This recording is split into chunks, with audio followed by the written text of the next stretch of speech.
Hey everyone, welcome here to this year's virtual 2020 SubSummit. I'm super excited to be the host of this event called Setting Up Your 2021 Trends from an international panel of subscription box experts. So before I introduce my esteemed guests, I want to take a quick second to introduce myself. If you don't recognize me or my voice, I am the host of the Subscription Box Show, which is a podcast where I interview some of the most successful and brilliant minds in the subscription business 3 days a week. So make sure to subscribe and follow if you aren't already, and stay on top of the latest subscription trends.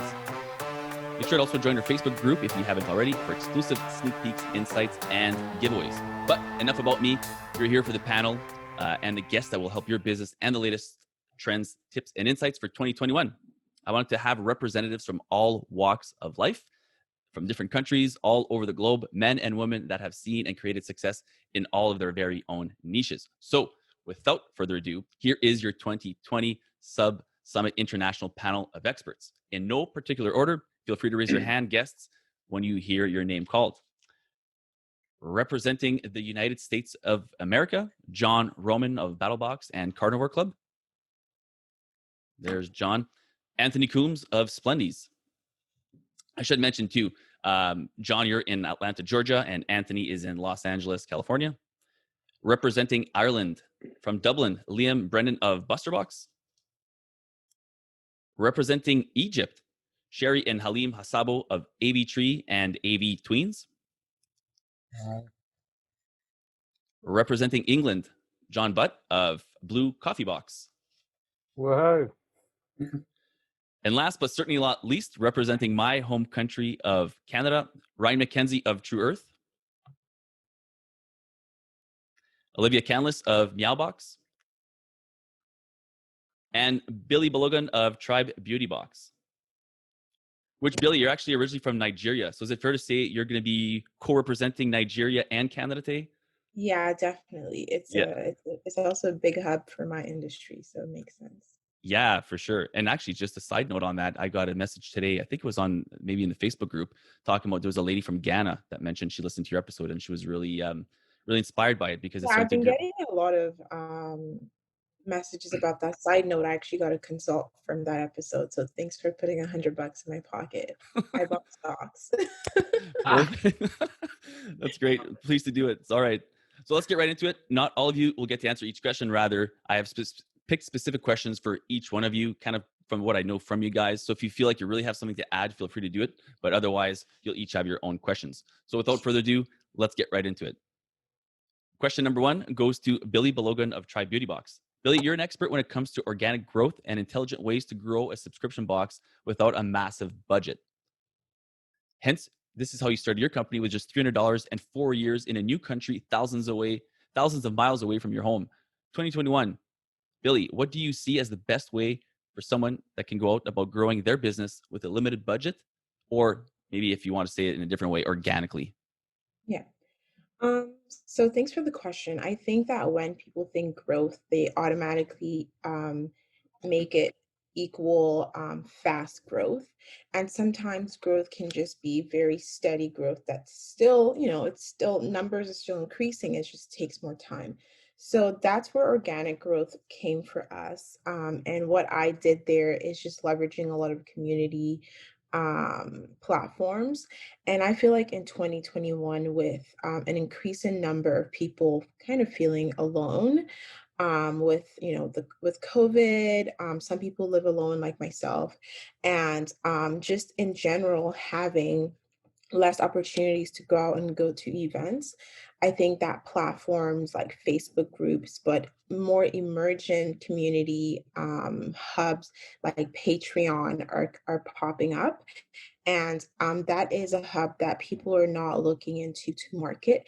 And a lot of different generations are in platforms like Patreon, and are just there to learn. But that's also a place where you can present your idea for lead generation. So that's one of the things that we're looking forward to doing for next year.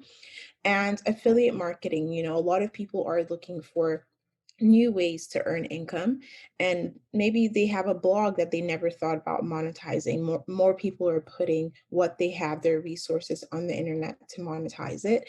And affiliate marketing, I believe, is something that will see a boost next year. And then I think marketplaces as well are something that you should definitely take advantage of. Um, as of 2021, if you're not already doing that, we just got on Amazon subscriptions, and literally like 2 days ago, we got 207 subscribers in one day. I don't know what Wow. happened, but that was like the biggest like hike we've seen on that platform. So definitely take advantage of that, because those platforms drive a ton of traffic to their own URLs that you don't have to pay for. All you have to do is be there and take advantage of it. So we found that, Amazon works well for us. And then I think that in terms of relationship building, back to the point of people, putting themselves more out there. People are trying to start businesses. So if you as a business owner, you can be a bit more transparent in your business practices, I believe that people would be able to relate better to you and almost be an advocate for your company, because not only are you selling your business and your product, but you're also transparent about your business practices, which helps people really reinforce their loyalty to your brand. So those are the few things that we will be doing differently in 2021, and try them out. Yeah, lots of gold there. So make sure. I hope you guys have your notes, your notepads, because there's gonna be a lot of stuff to write down, and hopefully this is gonna be downloadable, especially for the premium ticket holders. So question number 2. Without further ado, let's go to Liam Brennan of Buster Box. Liam, you have your own mastermind, your own subscription box academy for the experts, and you're seen as a self-taught Facebook ads expert. 2021 will be interesting. Things have been affected and are affecting Facebook ads in 2020, like the US election. That won't be there in 2021. Black Friday and Christmas will almost be a calendar year away. So what are some of the things you and your team at Buster Box are looking at to take advantage of in 2021, maybe when it comes to Facebook ads specifically? So Facebook have been pushing something called the Power Five for a while now. It's basically the way they want companies to advertise going forward on the platform. So the Power Five is using 5 core elements, and when you use them together, you get the best performance on the platform. So those elements are auto advanced matching, simplified account structure, CBO, automatic placement, and dynamic ads. Now, they won't be fully relevant for all subscription boxes. I'll give you an example. With dynamic ads, that's really only beneficial if you have a big store and you've loads of different products that you're able to actually sell. But you should try to base your campaigns going forward around the guidelines Facebook have hit.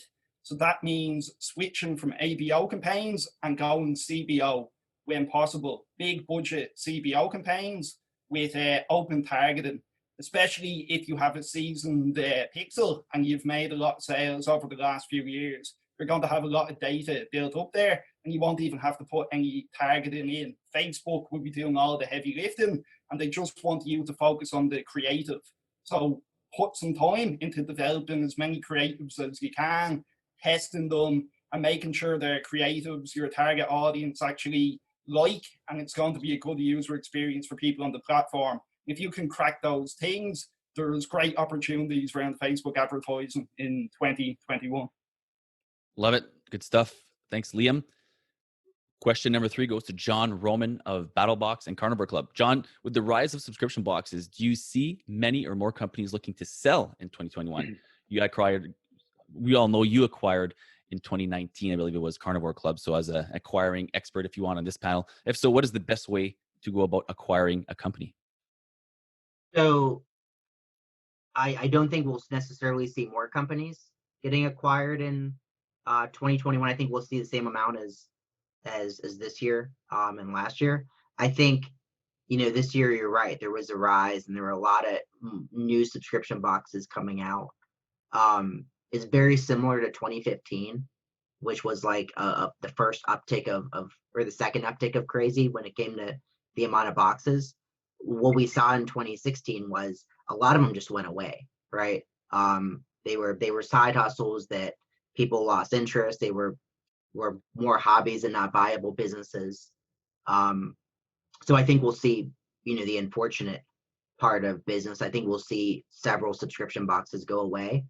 Ones that just couldn't break it to the needed thresholds to be successful and be self-reliant. And then we'll see some of the bigger ones fail due to the usual suspects of, improper forecasting, you know, bad spending, not really running a business as optimally as you should. Your second question, when it comes to where do you go, like what's the best way to acquire a subscription box? Honestly, I think it's your network, and a combination of your network and just cold outreach or getting connected to any subscription boxes you're interested in. There's dozens of those sites. Like Flippa is the first one I think of, where you can buy an e-commerce business or buy a subscription business. Those are, I'd say, and this is probably a bold statement, but maybe out of 100 listings, 97 of them are garbage, right? There's a huge reason that those 97 are selling, and most are not because it's for good reasons. You're not trying to get out when it's going like this, right? There's normally a huge fundamental issue with the infrastructure or the business model, or something with the business when they're selling. That's not to say there's that 3 out of 100 that might be gems in the rough that are a good opportunity. When I look back at the 5 acquisitions we made in 2019 and 2020, all of them came from network. With the exception, one was a network. It was cold reach out, and we said, hey, we're interested. There was an event at the business that was pretty public, so we knew that there was an opportunity. But those are the 5 that came from that. Looking at, we probably met with 10 from those sites like Flippa, and none of them even came close to the finish line, because there were fundamental issues with the business, and we're here on how we come up with a valuation, and they're here. We're trying to go a small multiplier off EBITDA, and they're trying to get a multiplier off top line revenue. So I think I answered the question. Yeah. Yeah. You certainly did. It was good. Good stuff. Thanks, John. Question number 4 goes to Ryan McKenzie of True Earth. First off, Ryan, big congrats to you and everyone at True Earth for recently being named Canada's 2nd fastest growing company. Ryan, True Earth isn't your first company. This isn't your first rodeo for sure. You've been around e-commerce since the turn of the century, so I'm dating you a little bit here. What are you seeing as a trendy choice to start a new subscription box? You've started multiple, maybe as a niche, or is it still wide open that anything could be subscriptionized? Yeah, I think that this is kind of a bit of a broad question. There's a lot to unpack, but I think I like to look at pretty much this space, at least in my head. If I'm jumping into a new subscription box, if I was, there's a lot of boxes in a lot of different niches. So instead of trying to specifically look at something that might not be saturated, I'd probably look at how you could do it differently. A lot of people get into subscription boxes because either A, their identity is already heavily wrapped up in the topic, or B, it's something they want their identity to be heavily wrapped up around. So looking at subscription box outside of just receiving stuff in the mail, obviously people sign up for your box because they want their identity to be tied to whatever it is that they're purchasing. But for me, I look at that as that's the first foot in the door. You want these people to, I'll give you a good example. We have an outdoor adventure subscription box, and the box gets them to make the first purchase, and then after that, we offer them weekly, monthly, quarterly challenges that basically allow them to further experience that identity they want. When they eventually have enough stuff and they don't necessarily need to receive the box anymore, what we're able to do is we're able to transition them into a lower priced subscription where they get to maintain part of the community. They get to continue having that subscription. They still get the service that allows them to fulfill their identity. So even when there's attrition, there's an opportunity to continue having that person as a customer and increase your lifetime value. So looking at the problem from, okay, what's something that's not a red ocean? Like what's something that's not already busy versus like, what else can I do to fulfill that person's desire for what they purchased this box for? Yeah, that's a great point. Love that. Great answer. Question number 5 goes to Anthony Coombs of Splendies. AC, you're a pioneer in the subscription box industry and no different in your particular niche, which is subscriptions for underwear. You have been able to not only grow despite the rise of competition in your particular niche, but also pivot when needed. Anthony, what would you say is the number one thing subscription box owners should be worried about for 2021? Sure. Thank you so much for having me on. Without any question, it's unpredictability in 2021 because what happened with the worldwide pandemic of COVID, which has been awful and ravaging communities and everything all over the world, what you saw is a spike in e-commerce and in subscription boxes. And so there's no way that you were going to know that that necessarily would happen to the extent that it did. For example, for us, we at one point had over 20,000 person wait list for our subscription box because we didn't have the inventory. And so I would say forecasting for next year is going to be extremely difficult and it's going to be unpredictable. But the ways in which you can somewhat combat that is if you're a company which has to produce months and months in advance, you may want to think about just having excess inventory on hand, which can sometimes create cash flow issues, but that would enable you not to have to deal with what can be a stressful issue with a wait list or, heaven forbid, having to turn away customers. And then if you're a smaller company, which you can purchase more on the fly, where you can purchase maybe a month out, maybe have vendors just available on the ready.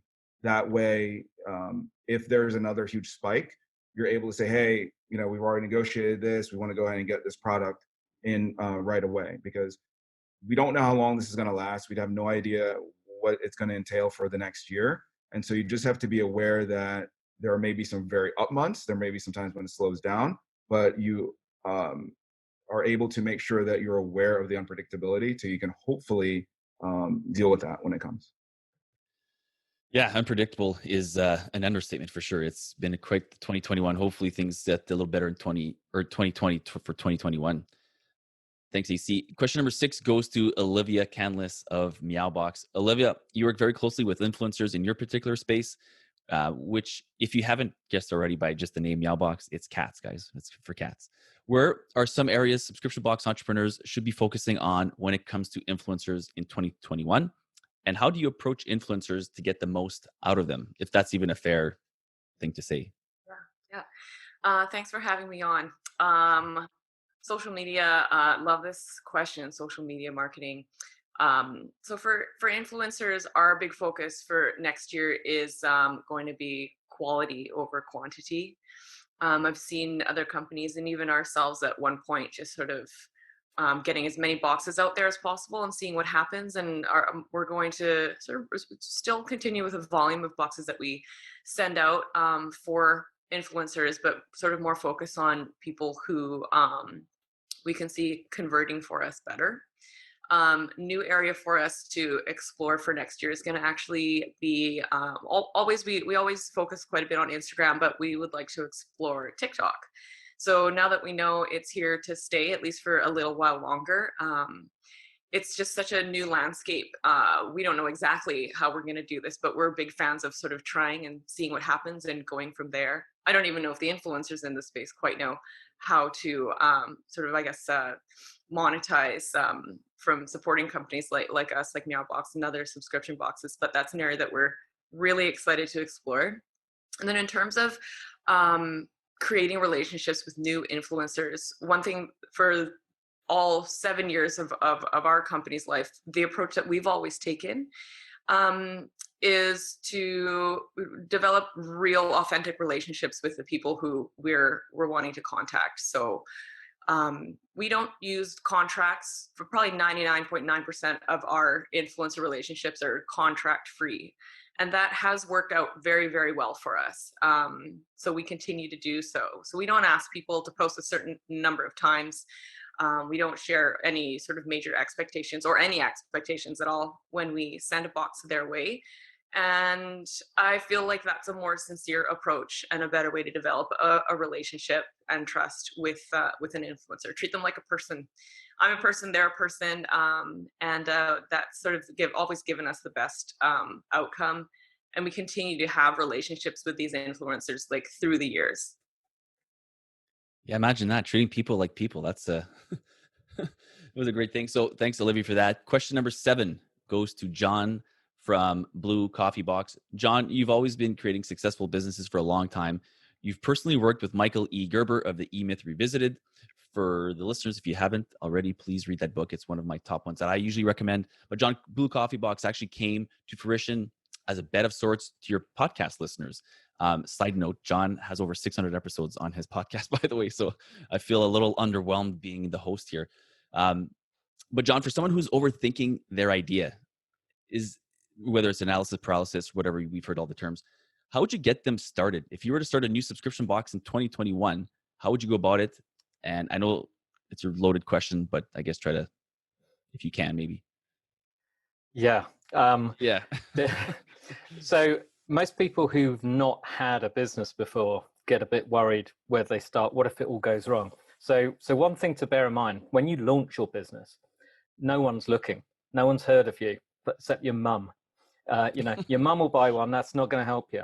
So don't worry. Nobody's looking. You can improve it. Once you've got something going, you can make it better. In fact, in my businesses, I always explain to my staff that there's nothing wrong. No one can ever do anything wrong. They look up to me, and I've been doing it for ages. When I started, I was a complete idiot. I knew nothing. But I had no one to tell me. So we have 2 states. We have good enough for now, better. And we're constantly trying to move good enough to now to better. And that then becomes good enough for now, better. That's all there is. So everything can be improved, but there's good enough for now. So when you start, the most common question for people is, what do I use? Do I use Cratejoy or Shopify? What platform? Most people make the mistake of asking everyone else. They never qualify that person's expertise. So you'll get a load of people who'll say, you should use WooCommerce, or you should use Wix. I use Wix. You never see that person say, how many subscribers have you got? So get over the platform. Customers, marketing is where you need your expertise. So pick something that's simple. I started with Cratejoy because I figured it just does the job. We didn't have to hire a programmer. We originally thought we were going to have to hire a programmer. Then we found Cratejoy. It's like $40 a month. You think, really? And there's Subly. If you get, I can only ever talk to you about Cratejoy because I've only ever used it. So don't ask me my opinion on Shopify. I have e-commerce sites. There was no Shopify when I started. We're fine with ours. So Cratejoy works, and we got on with marketing. So pick something that is designed for the job, unless you are some kind of programmer. And if you are some kind of programmer, you are never going to sell a thing, because you're going to spend all your time programming a site that nobody is going to see, because you're going to spend time programming it and not launching it. So you've got to get launched. You cannot do it wrong. It may not look great. Go back and look at, go back through the archives, Google it and look at what the original Google page looked like. Look at what the original Amazon website looked like. Think of any great website and you can find the original version. Those were good enough for them, and they improved as they got customers and could afford to improve. So you have to get launched, and you have to spend 80% of your time getting customers and marketing. Otherwise, there is no business. That's right. It's a great point. Finally, for the first round of questions, question number 8 goes to Sherry and Halim from AV Tree and AV Tweens. You guys, when you start a subscription box in a market where there were no subscription boxes, you guys are the first one in Egypt. I think it's still not really a big thing there. It wasn't a thing in Egypt anyways when you first launched. So you guys are planning a lot more, obviously. Sherry or Halim, whichever one wants to answer this one here, what would you say to someone who thinks a subscription box would never work, or in their country, or maybe in their particular niche? I'd actually say go for it. A virgin market is actually more of a rather an opportunity than a difficulty. As long as the challenge your subscription service is about to solve is present in your market in a very obvious way, obviously your brand, you have a great chance to highlight your brand and an even greater chance to market your service. So with the proper research preceding the launch of the idea itself and the relative market testing, you would succeed in placing your subscription service easier. I would say easily, not easily, but easier. So for either AV3, which is our main box, the beauty subscription box, or for AV Tween that we are about to launch now, the Tweens Essential box, we take our time really researching and creating like the proper accurate analysis of the market and the niche we are about to address. First, we give it a time frame of at least 4 months just doing that before putting the idea into any kind of action. And this validates the idea enough for us to help us tremendously, one, put our minds at ease that this idea is not going to fail. Even if it doesn't do it doesn't reach the best case scenario, but it will not fail. And the second thing is, of course, to ensure that we are going to make profits in an early stage, that it doesn't affect our growth plans. And so, yeah, I'd say go for it, but with the right research of the idea and validation of the idea before you go. Yeah, validation. What a key point for sure. I mean, that's obviously number one when you're launching any business. Let's get back. You guys have all had the chance to answer one question, so thanks for that. We're gonna get kind of into the second round. Question number 9 goes to Liam Brennan of BusterBox. You're gonna lead us off in the second round here, Liam. How important is it to be part of a community of like-minded individuals? And are there any tips to engaging in masterminds or groups, maybe specifically in our subscription niche? Do's and don'ts, if you will. Yeah, I think masterminds give you a massive advantage, and it's just a great place to be part of, because everybody in the particular mastermind will all be looking to reach the same goal. And we all might be different experts in different stages of advertising. Like I might be good at Facebook, somebody could be good at influencer marketing, somebody could be doing really well with Google Ads, somebody could be getting thousands of people signed up through affiliates. If we all meet together and combine that information, it improves everyone in the group. And the do's and don'ts, I'd probably say, if you are getting involved, is don't take more than you give. Don't be silent. Actually participate. You'll be surprised at how much information you know, even if you feel like you're in the early stages. Because you'll probably have some information that will be able to help other people solve a big problem in the mastermind. Yeah, it's pure gold. I think what was it? Give more than you take. That's so true. And I think not to be silenced is another huge one. I've been part of a few masterminds where you barely know one person, but you know that it's too bad because they're not really taking full advantage of that community. Question number 10 goes to Anthony Combs of Splendies. Anthony, in your opinion, how can subscription box entrepreneurs best utilize paid ads, pics, videos, carousel now I'm hearing is a popular thing on Facebook for the ads, or maybe it's an area they might not have thought of, such as TikTok or Pinterest, kind of like what maybe Olivia mentioned. Are there certain trends you see coming in 21 that folks can take advantage of? Sure. So as Olivia said, TikTok is definitely something that a lot of people are getting into and should be. But across all platforms, the content has to be good. That's one of the biggest mistakes I see. It's like day one, line one, but they'll put out, photography which isn't professionally done and be like, hey, my Facebook ads aren't working. And it's like, well, here you go. Here's why. And then also short videos. I mean, like everything in the world is getting shorter. And so you want to, when we first started, we could do 5 or 6 minute videos. And no one's watching a 5 or 6 minute video anymore. So now we whittle them down to about 3 minutes, and now we are about 15 seconds or less. So can you convey what you are offering in 5 seconds? It's hard, but that's where pretty much everything's going. And the other thing I would say, as far as a big mistake that I see a lot of first-time entrepreneurs do, is that they try to master every single platform. And that is near impossible. We've been doing this for a long time, and we maybe only have a couple down pretty well. If you can figure out one and do it really, really well, congrats, and then just double and triple down on that, and you can do really, really well, as opposed to trying to spread yourself so thin to where you're trying to do just okay, or just doing a mediocre job on many different things. Find the one that works, and then just go for that, and short videos and good content. Yeah, know where your customers are hanging out, right? And kind of maybe double down on that one. Is that sort of fair to say? Yeah. Triple down. Triple down. Love it. Question number 11 goes to Olivia from Meowbox. Olivia, you originally spent a lot of money on your domain, or what seemed to be, I guess, a lot of money back then, which is actually even today would still be enough. Going forward, how important is it for subscription boxes to have a really catchy domain? Is it a problem if they don't? BarkBox, Meowbox, or whatever your niche is, .com is most likely already taken. And maybe if you want to touch on social handles at the same time, if that's a way to gauge how to go about a domain.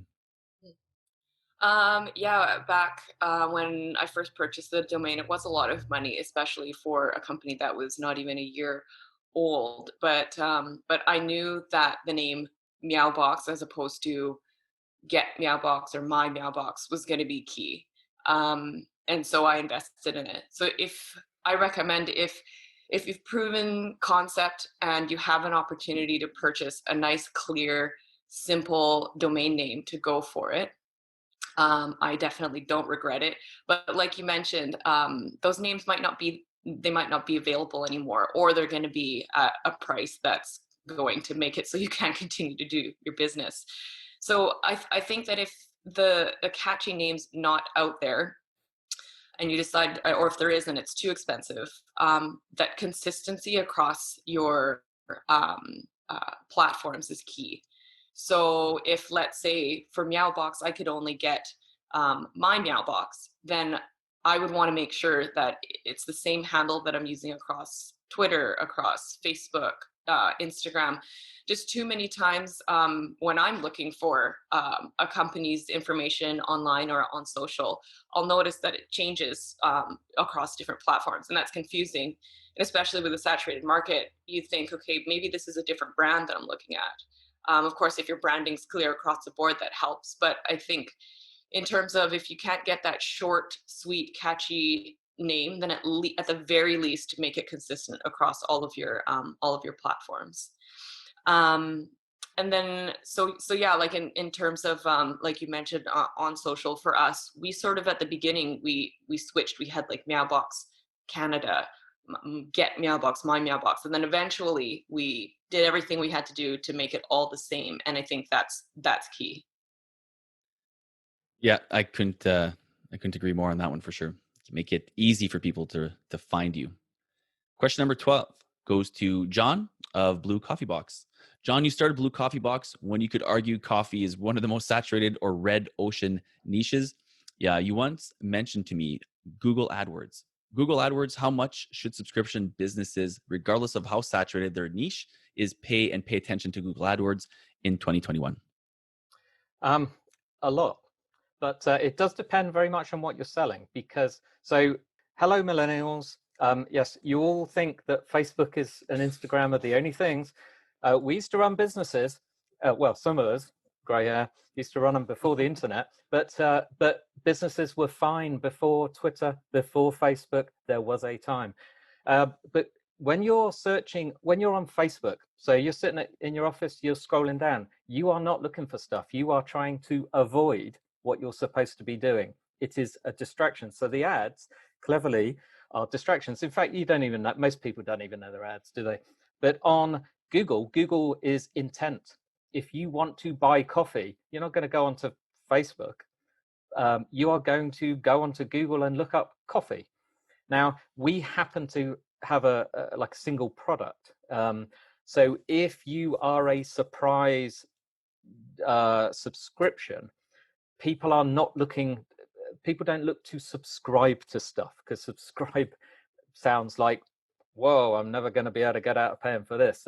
It's a product. So like Liam, you're selling dogs treats, and Anthony, you got underwear. So certain niches will work on Google. But if you have a surprise box, I mean, probably like I don't know, loot crate.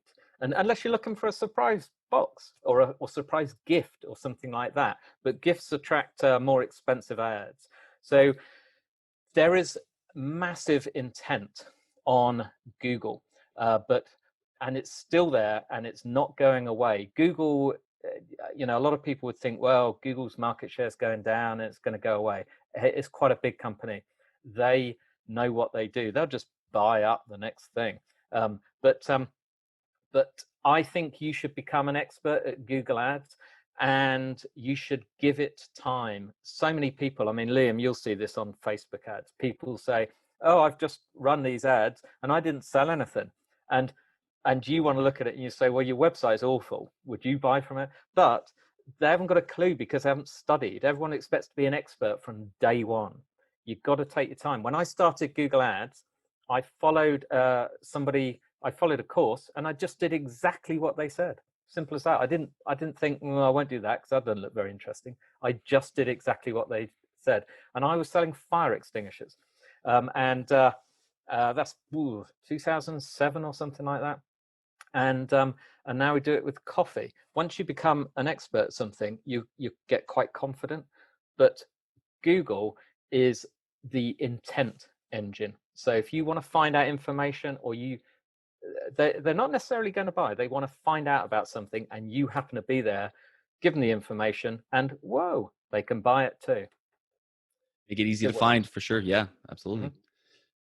Question number 13 goes to Billy Belogan of Try Beauty Box. Billy, you literally learned everything for your business by searching online, a lot of the stuff probably on Google, reaching out to hundreds and hundreds of suppliers, going to conferences, trade shows, and being willing to be a student of the industry. With the possibility of more and more conferences being shut down in all industries, and seeing how important it is to physically shake hands and meet some people, how are you personally going to stay on top? How are you personally going to stay top of mind with your suppliers, customers, and colleagues in the industry for 2021? Yeah, thanks for the question. So I actually think that it might become a bit easier now because people have no other means of communication with potential purchase orders and sales orders but to actually respond to their emails. So I'm finding that sales reps are way more responsive now, even if it's just to like the first call. It may not work down the line, but at least they're responsive. We've been doing a lot of LinkedIn reaching out as well. I think that it's a good place to start, looking for the buyers or the PR person in that company. That's something that we've been doing. You can't always access people's emails, but that's what we're going to be doing for 2021. So I'm almost more excited with the possibilities of the kind of brands that we can reach out to because they're getting paid to respond to these emails. They're not only looking forward to the trade shows now. So it's great. And obviously building good relationship with brand owners. A lot of the brands, say we get like 6 brands, when we have good relationships with those 6, we can have 6 more brand relationships because we've had good relationships with the first 6, and then they refer us to other people. So keep that in mind. If you, for example, there's a brand we worked with like 2 years ago. We noticed they released a new eyeshadow palette, and the lady also just had a baby, so we sent like those flowers that like the eternal flowers that represent, like her bond with her child, but also matching the colors of the new palette. So little things like that. And now we're the only subscription box that she works with. Little things like that go a long way. Yeah, getting past the gatekeepers is going to be key for sure at any times, but especially now with more focus on emails and reaching out. And LinkedIn, you mentioned, is probably a good one to go through. So good tips there for sure. Question number 14 goes to Sherihan and Halim of AV Tree. Maybe, I'm not sure if it's Halim's term here, but you started multiple subscription boxes in different niches and continue to innovate the Egyptian market. For someone looking to expand in a new market, what is the best advice you'd give them for actionable things to start doing in 2021? Well, expanding is a very risky step, especially in a virgin market like Egypt. When you are targeting consumers or audiences that it's the first time for them to hear about the subscription business. Since a new service can affect one that's already running successfully, if it's not done right. For example, the new AV Twin box that we are launching, it's in the pre-launching phase now. We started to announce it as it's one of the Avail 3 boxes. Why we did that? Because already AV3 is running for 1 year now, and we get the credibility in the market. So we engaged, or we related the new box with the old one that's already running successfully. But it adds a lot of pressure because we need to keep the same the same flow and the same successful things that we are doing in the old box or in the already running box to the new one. So my advice is the innovation. This is the key that we always distribute in the company here. You have to innovate to keep customer want your service. For example, in 2021, we are going to engage our customers with adding the virtual, the AR experience in our boxes, so that they can see the products that they receive or how to use it in an AR experience that keep the engagement higher and the expectations exceeded. Good. And for the ones who might not know AR experience, you want to just maybe quickly elaborate on that? AR experience is something like the virtual reality or augmented reality. When we send a box to our members in Egypt here now, it's a beauty box. So there is a flylet inside the box that shows the products, the retail price, where to buy, how to use, and all of this stuff. It was printed at the beginning. Then about 2 months ago, we developed the idea to be a digital version. So they receive a barcode or a QR code in the box so that they can scan the QR code and they download the PDF. It's an an interactive PDF. So if they decided to buy, they click on the product they need. It will direct them to the website directly. So it made a level of engagement more than the printed one. And in 2021, we decided to make the AR augmented reality so that they will be a flylet, but when they scan, the products will pop up in a 3D image or something. The information comes out from the product in an interactive way. It could be a video of someone using this product, so that it gives them an idea of how to use it or the best ways to mix it with other products. Exactly. Yeah. So enhancing the unboxing experience. Exactly. And maybe just quickly show of hands of those who have maybe invested for their own subscription box, something like Taptivate or the Incredible Unboxing, something like that, where you're enhancing the unboxing experience, or maybe planning to, maybe just a show of hands just to see out of the 9 here, how many have that? Yeah, you guys are lucky. We don't have anything like that. We have to do everything ourselves. Yes. Well, the only we don't reason have any subscription boxes, affiliate businesses that can help with stuff like this. Yeah, the only reason I mentioned those two specifically, Taptivate and Incredible Unboxing, is because they were both on the show, and that seems like it's another uptick in things that people are doing to just separate themselves from their competition, is elevating the unboxing experience through video, through voice, those kind of things. So, Thanks, guys. Number 15 goes to Ryan McKenzie of True Earth. Ryan, you're famous on the Subscription Box show anyways for saying that copy is just the seasoning to the offer. We've talked about that on a couple of occasions, actually. What are offers that you see working well in 2021, whether it's heavily discounted percentages, adding products, or some months that are free, maybe the first month free, that sort of thing? Yeah, I mean, I think really like what's more important with these offers are that they're matching the correct segment of your audience. So if somebody's top of funnel and never heard of your brand before, what can you do to reduce the friction to have them try your brand? In that case, a first month free. I know a lot of people that are having a lot of success with that. Things like 10% off with when they sign up for SMS works really well, although I'm not really a big fan of discounting. This is the top of funnel layer. For people that are already customers, where you want to drive up that lifetime value or increase their commitment. I have something that I call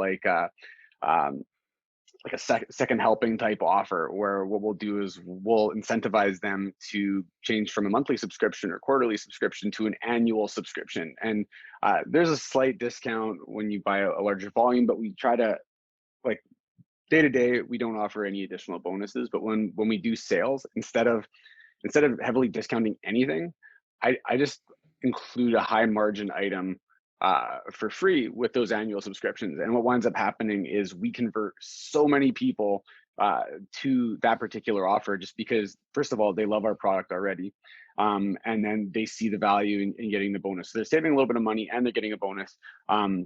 That's really working really well, bottom of funnel. And believe it or not, even when we do these promos like every couple of months and we offer these packages, a lot of people that have kind of been following along or have watched some of our videos or have engaged with our page, they're even taking that offer because they can see that it's a good deal, and they've been kind of like sitting on the fence for months waiting to take action. This is finally the thing that puts them over the edge. Nice. Thank you for that. And finally, I've kept the last question for good buddy number 16. Question number 16 goes to John Roman of BattleBox and Carnivore Club. John, being the CMO at BattleBox, you see first and foremost marketing and the challenges associated with that, being a CMO, so the Chief Marketing Officer at BattleBox. Twofold question for you, John. In 2021, what do you forecast being the hardest challenge when it comes to marketing or getting in front of your audience? And how would you go about it if you were A, a new bootstrap business, or B, an established business? So I think the answer to both about the biggest challenge is the same. It's already been touched on now 3 times on this panel. Customer experience, competition. Everyone is just consistently moving the ball forward and moving that needle of expectations and just what happens in addition to the box, right? Whether it's one of the Amazon unboxing thing you spoke of, to community that comes along with your subscription, to the experience of the unboxing. There's so much that goes into the actual all-encompassing experience, from innovation to AR. I think that's the biggest challenge, is that we're seeing really the envelope continue to get pushed further and further. So it's competitive. And whether it's a direct competitor or it's just another subscription box, at the end of the day, we're all fighting for that wallet share. So I think that's the biggest challenge is how can you push your brand to having a better experience, whether it's through AR, whether it's through QR codes or community. That's the challenge. And I think everyone's going to face it. And I think you'll see several companies, dozens of companies next year that embrace it and are bleeding edge when it comes to experience and thinking outside the box on concepts and ideas. They're going to be the ones that you see with that exponential growth, and just really they'll be the trailblazers. Yeah, good points for sure. So that kind of makes the end for this kind of segment, which is the questions. You guys each got a chance to answer 2 questions. This is a surprise little lightning round. I did not send to any of you just because I wanted you guys to just answer quickly. And anyone, so you can all unmute your mics. Anyone can just pipe in. It's going to be basically yes or no questions. So here goes the rapid fire round. If you could only spend money on one marketing avenue in 2021, what would it be? Influencer marketing. Okay. Google Ads. That's such a tough question. Yeah, it's first thing that comes to mind. You can only spend it on one thing. Insert marketing. Still Facebook. Do we all have to respond? No, you don't have to. I think here in Egypt in 2021 we will spend on TikTok. Yeah. I say Facebook, and as I say it, a little part of me just dies inside. Me too, John. Me too.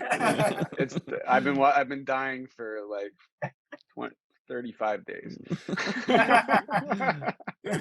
Favorite influencer size: nano, micro, or macro? Micro.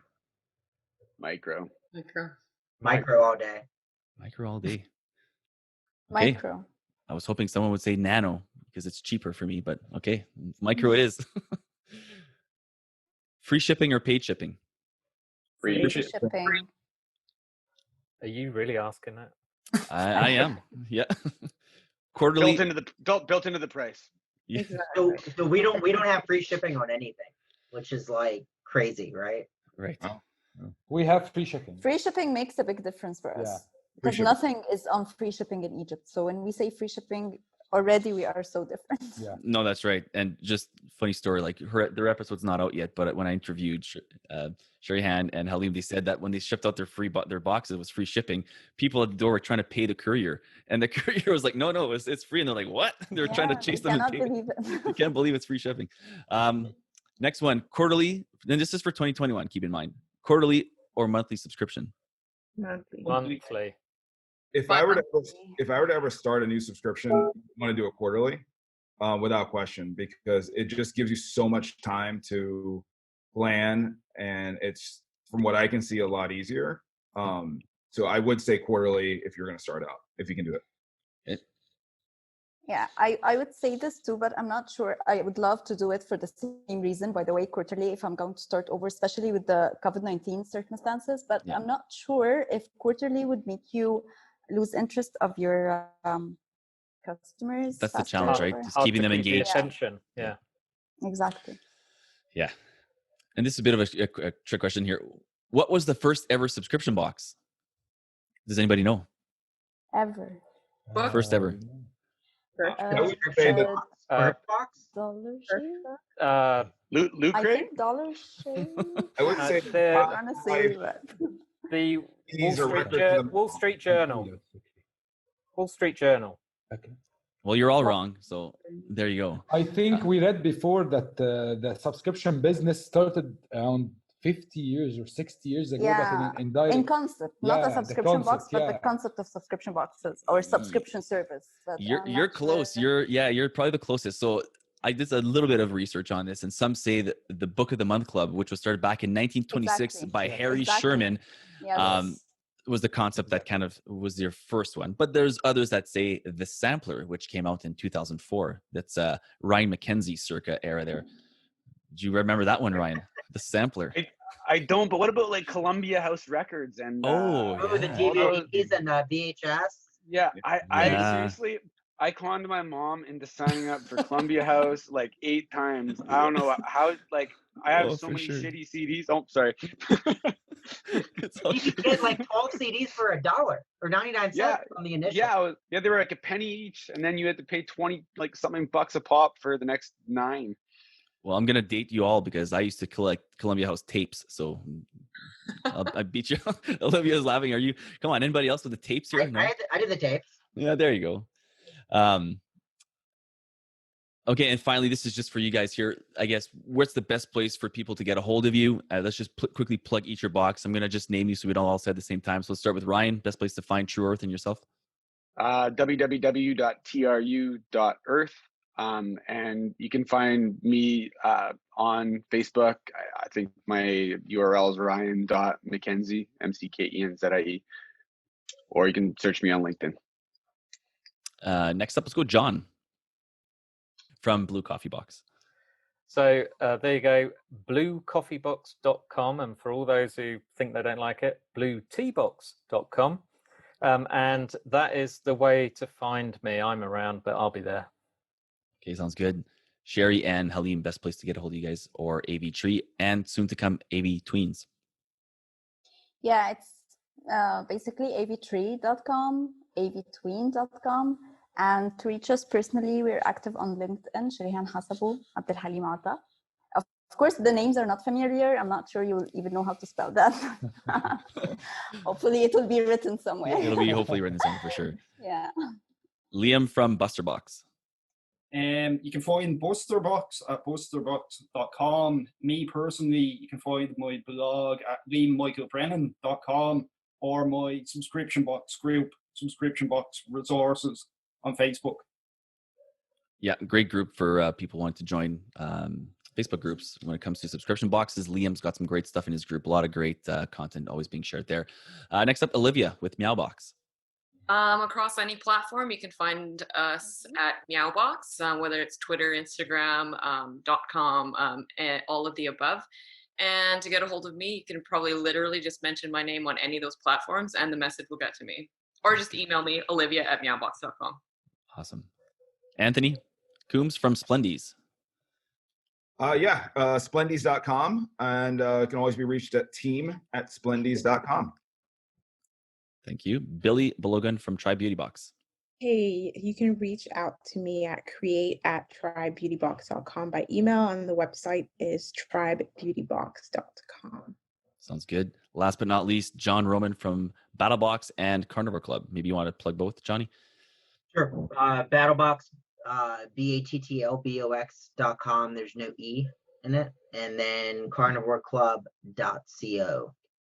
You can find me probably best on LinkedIn, just John-Roman. Sounds good. So I just want to thank you guys all for coming on to this panel. I reached out to you and not one of you blinked an eye. So really appreciate having all of you guys come on. This has been a lot of fun and being part of the international panel of experts for this SubSummit 2021. Finally, I just want to finish off by saying that when Paul Chambers of SUBTA originally asked me to be part of this amazing event, I felt humbled and extremely honored. So a big thank you goes out to Paul and everyone at SUBTA who helped put this together. Lauren, Jennifer, Chris George, Chris Chambers, and of course the Hodge father, John Hodgie. Yes, you gotta. You're gonna keep going with that. I love it. Yeah, I'm kind of like that guy in high school that had a nickname for everyone, and I'm gonna keep it going in this subscription space. So expect some nicknames coming from you guys too soon. I'd also like to thank my amazing editor, Junard Estiva. He does all the editing for the subscription box show as well. So thanks to Junard, and of course, it could not have been possible without the amazing guests, you guys, who ultimately are the reason everyone else is listening to this. So thanks to all the panelists who took time out of their busy Q4 schedules to do this for the listeners of the subscription industry. So huge thanks to you guys. Thanks guys for taking part. And we'll see you around for the next couple of days around SubSummit here. So cheers. Sure. Thank you for having us. Bye. Yeah.